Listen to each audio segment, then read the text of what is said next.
Hello everyone, today we are looking at the F-18 HUD and head-mounted queuing system symbology. So we'll start on the HUD over here. We'll go anti-clockwise until we finish all of it.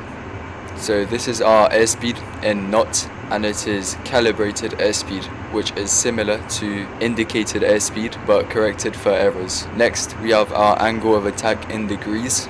So right now I have 1.4 degrees angle of attack. Next we have our Mach, so I am going 0.74 times the speed of sound. Next we have our current G's, so just one. Underneath that would be our flight peak G's, but since we haven't pulled any, there is none. So we have it here as our flight peak G's. Next we have our roll indicator, which shows our bank angle. These are our bank angle reference lines, and in each direction they are 0 degrees, 5 degrees, 15 degrees, 30 degrees and 45 degrees of bank. And this shows our angle of bank. This is 5 degrees, 15 degrees, 30 degrees and 45 degrees. Next we have our flight path marker or velocity vector, which is where our plane is actually going. So if I keep going straight, I will end up in that bit of that cloud. This is the pitch ladder, and this is the horizon, which is 0 degrees pitch. In the pitch ladder there are increments of 5 degrees of pitch, 5 degrees pitch up, 5 down, 10 down, and it keeps going, but it's off the HUD. The dotted lines are negative pitch and the solid lines are positive pitch. This is our altitude in feet. Right now it's barometric altitude, but it can be set to radar altitude, and I'll show later in the video how to do that. Next is our vertical velocity in feet per minute, and is showing us how fast you're ascending or descending. At this speed, if I pitch up 5 degrees, I'm ascending at 3,000 feet per minute. If I pitch down 5 degrees, I am descending at also around 3,000 feet per minute. Positive pitch is a positive number, negative pitch is a negative number. Lastly, on the top we have our magnetic heading scale, and this arrow shows our aircraft heading. So currently we're heading approximately 033.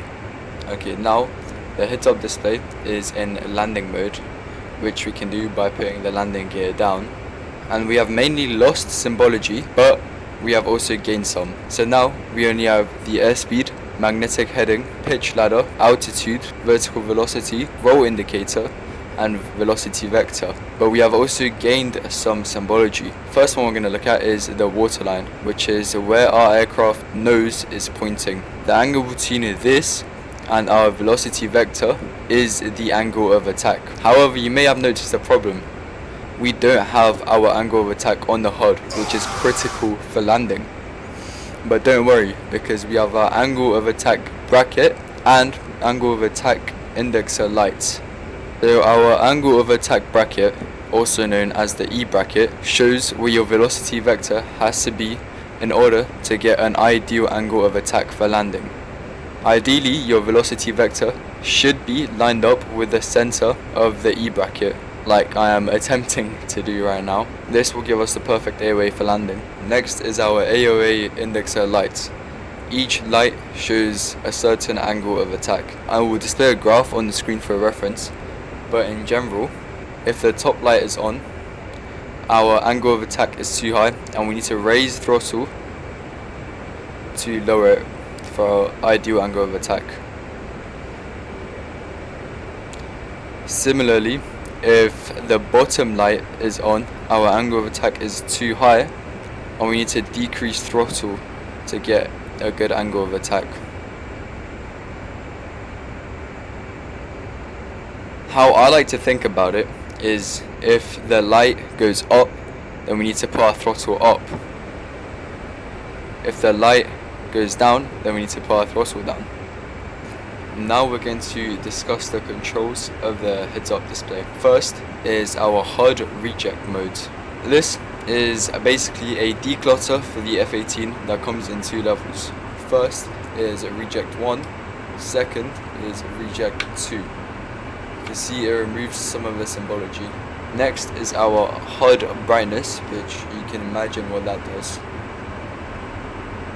This is the symbology day or night mode, which slightly decreases or increases the brightness. These three controls are for the F-18 nav flare, which we don't have in DCS right now, unfortunately, so they're useless. This is our AOA index of brightness, which changes the brightness of the AOA indexer. And lastly, we have our altitude switch. This changes the altitude displayed on our HUD from barometric to radar. You can see that it's radar as it has an R on the right. However, a limitation to this is that it stops displaying radar altitude once we get to 5,000 feet, and it automatically switches to barometric altitude.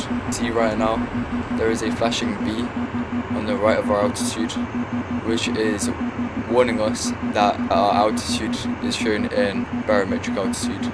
We're on our last section of this video, which is helmet mounted queuing system or helmet mounted display. And to turn it on, you need to turn the brightness up on this knob. Most of the symbology is very similar or the exact same as the HUD, so we'll brush through it really quickly. This is our airspeed in knots. This is our AOA, Mach, current Gs, peak Gs, altitude, vertical speed, and this is a new addition, which is the dynamic aiming cross, which is basically where you are looking. Next is the elevation of degrees of where your head mounted display is facing. So if I wanted to look 20 degrees up, I would go positive 20 there. If I wanted to look 20 degrees down, it would be negative 20. And yeah, this is our HMD heading tape, which is the azimuth of our head mounted display. And lastly, we have our aircraft heading, which is 157, which we can also see on the HUD over there. Thank you very much for watching this tutorial. If you haven't already, please subscribe. Flight control. Altitude.